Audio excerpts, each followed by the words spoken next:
Kamusta mga ate, kuya, beshi? Si Chari po ito mula sa The Sun, Moon, Stars, PH Tarot. Ipapaalam ko lang po na ito po ay isang general read o pangkahalatang pagbabasa at maaring hindi lahat ay magtugma sa inyong sitwasyon. I-check din nyo ang inyong Moon, Rising at Venus sign. Baka doon mas tumugma ang read para sa inyo. At kung ang mensahe ay tama sa inyo, paki-like lang po at mag-subscribe kung hindi pa ninyo ito ginagawa. Okay, mag-umpisa na po tayo. Hello po mga ate, kuya, beshi. Kamusta na po kayo? Andito ulit ako si Chari para gumawa ng another reading. And this is for the sign of Taurus, Sun, Moon, Rising, and Venus. And of course, welcome po yung mga cross-watchers ni Taurus at yung mga bago po nating mga viewers. As promised po, ito po yung part 2 nung naging reading po natin last time. So, tignan natin kung ano yung magiging development itong spread na to. Okay? So, message for Taurus.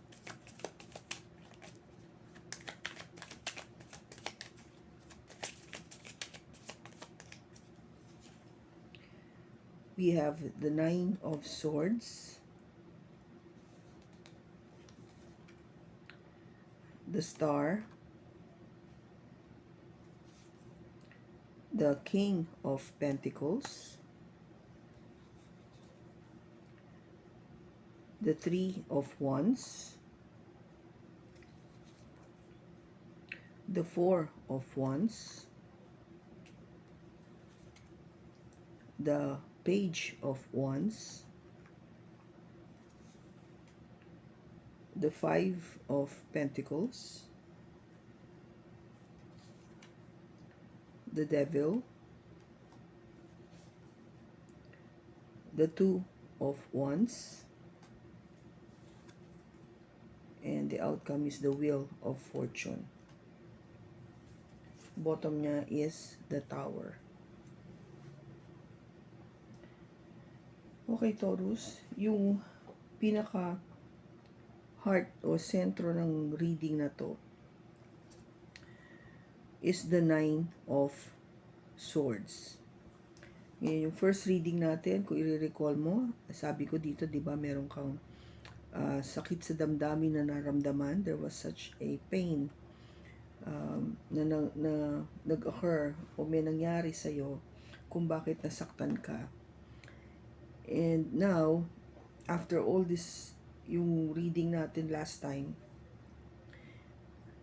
yung nangyayari o mangyayari sa future is the Nine of Swords is binibigyan ka nito ng isang matinding pag-iisip. Isang bagay na kailangan mong talagang alamin, hindi lang yung logical side of this, but also I think it also affects the emotional side, no? Kasi yung titignan mo, nagpapahinga ka na and yet dapat tulog ka na nito pero nag-iisip ka pa rin, no? Ginagamit mo pa rin ang iyong isipan sa bagay na ito o sa sitwasyon na meron ka ngayon. At what is crossing this Nine of Swords is the Star.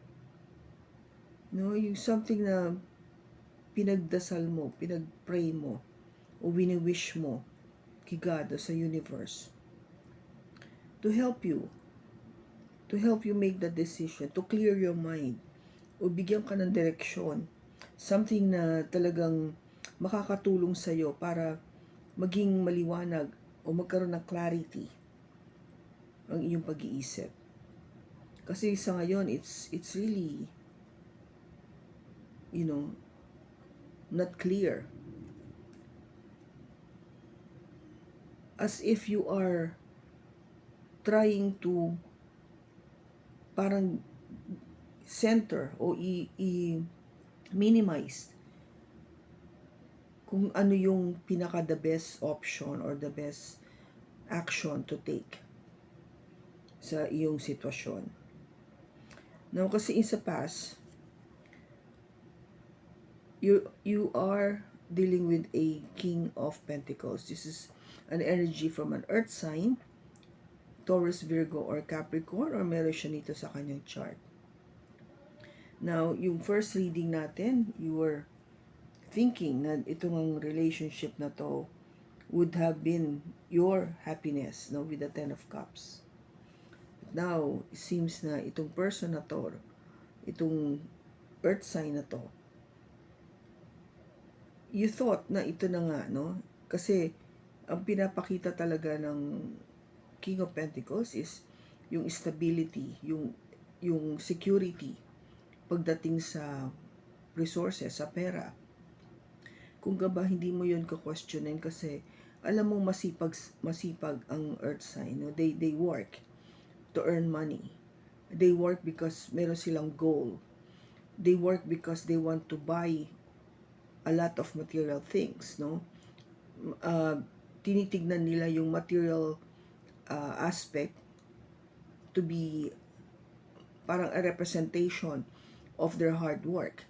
Kasi kung na-acquire nila yung mga material na bagay na ito, it means that they have worked enough to really save money and be able to purchase yung mga bagay na yan, what they wanted, no, to acquire. And remember, just to give you a heads up, do sa first reading natin, to clarify yung outcome, we also saw the King of Pentacles. Okay? So, definitely you are working or maybe dealing with an earth sign. Now, yung naging focus mo kasi, no, after all this gulo-gulo dun sa first reading natin, is you focus on yourself. You've been patiently, elevating yourself, learning, naghihintay ka, sabihin, okay lang na matagal yung magiging developments mo as long as patungo ka dito sa magiging future, which is the Nine of Pentacles, no? For you to be financially independent, or kung gaba enough talaga yung pera mo for you to have a very comfortable life. Now, ngayon, itong second reading, it is saying here with the Page of Wands, there is a passionate message that you will be receiving. Okay? And maybe it would come from this King of Pentacles. Kasi kung in the past, di ba sabi ko, somebody walk away. Kasi na-hurt ka eh. Maybe, with the star, with the help of you praying, asking na sana tulungan nyo ko, matupad yung wish ko, that maybe one of those prayers is for you to meet or to talk again or to have that conversation with your person. Makapag-usap kayo muli, magkita kayo muli. So that's why para bang iniisip mo na sana may matanggap kang mensahe o message or maybe a text or a call from your person. And what's driving all of this, Taurus, is because the fact that you know na this person for you is the one na talagang nakikita mo na makakasama mo for the future. This is somebody na talagang alam mo yung nakikita mo na siya yung perfect partner for you na makasama pang habang buhay. Siya yung gusto mong maging asawa o mapakasalan. Yeah? Maging better half. Okay? So that is, you're trying to have that positive thinking or wish na, ito yung gusto kong tao eh. Maybe that's one part of that prayer o yung sinasabi kong wish sa star na sinasabi mo na sana nga siya. Kaya nag-hope ka na magkabalikan pa kami o maayos namin ito o mag-usap kami muli. That's why pinag-iisipan mo. You're really thinking. Iniisip mo siya, iniisip mo yung sitwasyon, lahat. Now, yung future, yung near future, we have the Three of Wands, which is you're basically waiting, nag-iintay ka talaga. You're patiently waiting for this to happen. Kasi sabi ko nga, 'di ba, ang focus mo is sana makatanggap ka ng message. And you've been praying nga na sana kung ano man yung pinag-iisip-isip mo dito, mabigyan ka ng sagot na very positive kasi you see this person to be really the one for you, Taurus. Now, yung advice kasi dito is with the Five of Pentacles, I think what they're saying here is wag mong bigyan masyado ng energy itong person na to, for the fact na what it influences tong reading is the Devil. This is an energy coming from a Capricorn. So, baka may Capricorn din siya sa kanyang chart. So, yung energy kasi binibigay ng person na to is something na hindi maganda, not nice, not positive at all. Your person could be very obsessive, o obsessed ka dito. Something na meron siyang ginagawang hindi mabuti, o meron siyang masamang bisyo, or something na talagang ikaluluha mo nga, o ikasasama ng loob mo, Taurus. That is why it was advised for you to maybe ignore, Huwag mong pansinin, huwag mong bigyan masyado ng energy. Kasi maybe this is not the right person for you. Though akala mo siya na nga. Kasi your fear is that you cannot decide, Hindi mo alam kung saan ka pupunta. Hindi mo alam kung ito na ba o meron pang iba. You're not sure. Kasi with this energy nga na pinapakita na hindi maganda is something na for you to think about, 'di ba? Na tama ba tong tao na to sa akin? Kasi yung outcome nitong reading, Taurus, is the Wheel of Fortune. Kung ano man yung pinipray mo dito, it will change, okay?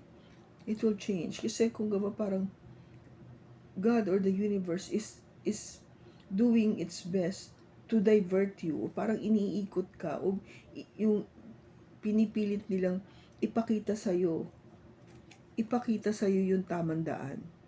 It's just a matter of you choosing which side are you going. Dito ba sa kaliwa o dito sa kanan? It's your choice, But God is telling you, ito yon, this is the path. Ano gusto mo, dito o dito sa kabila? Kasi nga we were given free will, Taurus. All of us are given free will to choose what we want sa ating buhay. To choose kung sino yung taong gusto natin makasama. To choose kung sino yung taong gusto nating mahalin. And it's up to you. Kaya kung parang you have to really think very hard, long and hard, kung siya na ba talaga. Kasi nga, yung umpisa pa lang ng reading natin dito is sakit na sa damdamin. I mean, merong naging pangyayari kung bakit ka nasaktan. O you got frustrated or disappointed.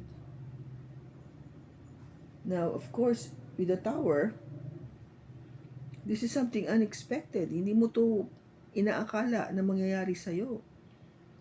Diba? And with the Strength, you might be dealing with a Leo, baka may Leo siya sa kanyang chart.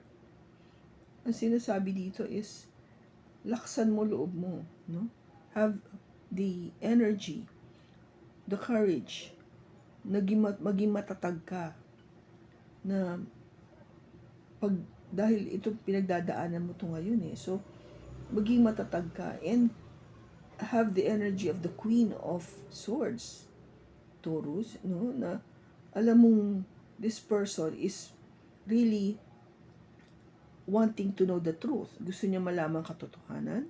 At pag once nalaman niya ng katotohanan, hindi siya magkakaroon ng pangalawang pag-iisip para alsin yung hindi nakakabuti para sa kanya.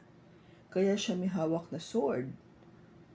Kasi nga, ang sword niyan is to cut, no? To sever, alsin, yung mga bagay na hindi nakakabuti sa kanya. Kasi nalaman niya na ito yung tama, ito yung totoo. Okay? Though hindi ko na pwedeng, sabihin ko man na logic kasi ginagamit na, you are also very logical, Taurus. You're an earth sign. This is an air sign. So, naiintindihan mo to. Kasi ginagamit mo talaga ang isip mo. Ang gusto ko lang iparating sa'yo is yung lakas ng loob nitong tao na to, itong energy na to, itong queen na to, na kunin mo yung energy na yon pagdating sa pagdidesisyon dito sa tao na to, sa person mo. Okay? Hindi mo na-expect to. This is not something that is parang hindi mo na foresee. Okay? Hindi mo siya na foresee.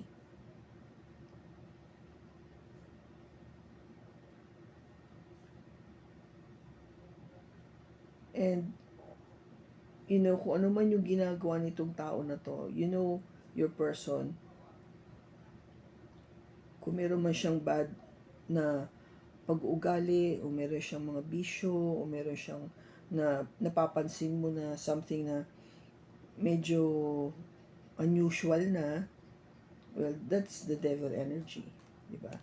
I don't have to elaborate on that, but you know your person. Alam mo naman kung ano yung masama sa mabuti.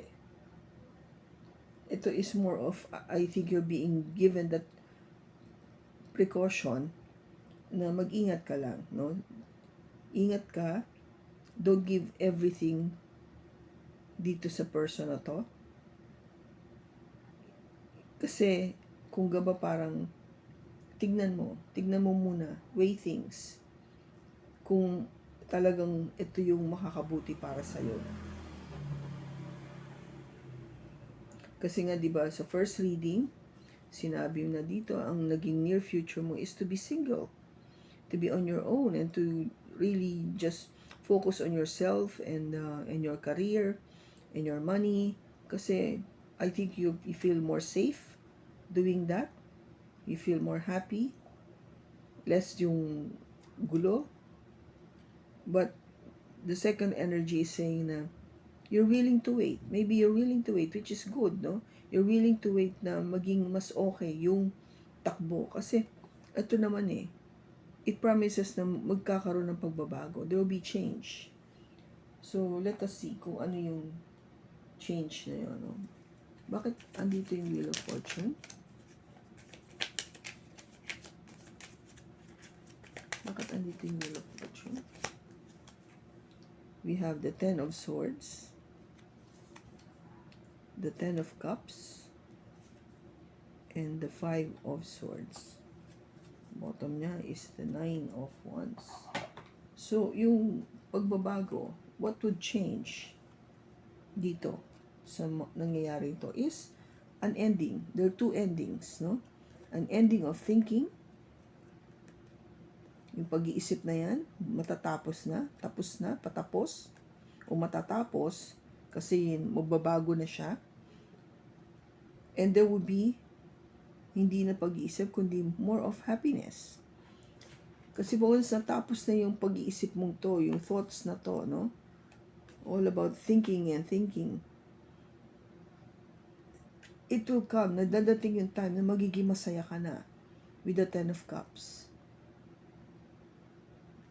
And that would bring yung less of a parang question or parang yung doubt na yun. Mawawala na yung doubt na yun because you know na magiging masaya ka rin.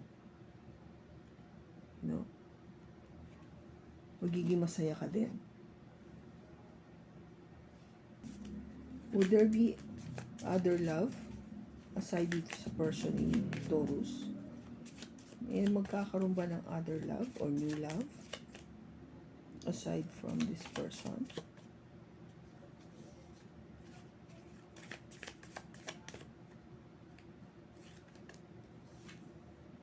Yes. And that's the 10 of Cups. Okay? 2 tens of Cups na. Actually, 3 na nga eh. Yung tanong natin kung magkakaroon ng other new love, yes. It's both the 10 of Cups. And just to let you know, yung first reading mo is already the 10 of Cups. So, yung gusto mo before na mangyayari siya. But it has to be with a new person. Okay? With a new person. Para maging masaya ka. Let's just clarify. Again, curious lang ako.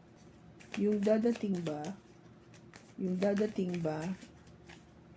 na new love kay Taurus, ito ba yung earth sign? Yes. But your earth sign is the emperor. Kung ba parang, I think meron siyang Aries sa kanyang chart. Okay? Meron siyang Aries, meron siyang, may earth sign siya sa kanyang chart. And this person is somebody older than you. Somebody established na. Somebody na talagang seryoso sa'yo. Okay? So, older than you, seryoso, and it could be na meron siyang family before, no? Pwedeng namatay na yung wife niya or husband niya. Kaya pwede na siya ulit ngayon. But somebody na talagang seryoso sa'yo. Okay? So, tingnan natin kung any more messages for you. For Taurus. Masyadong active yung cards. We have new moon in Scorpio. Go deeper. Last quarter moon in Taurus. Be proud of yourself. You know, this is your card. And new moon in Cancer. Relax. Relax ka lang. Huwag ka masyadong mag-isip. Any more messages?